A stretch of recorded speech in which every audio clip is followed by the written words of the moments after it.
Sen.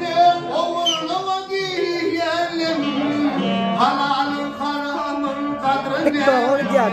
TikTok olacak.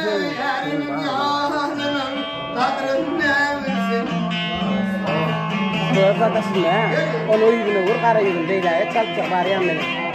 Hani kimse etme verdi. Öbürleyen rahatla.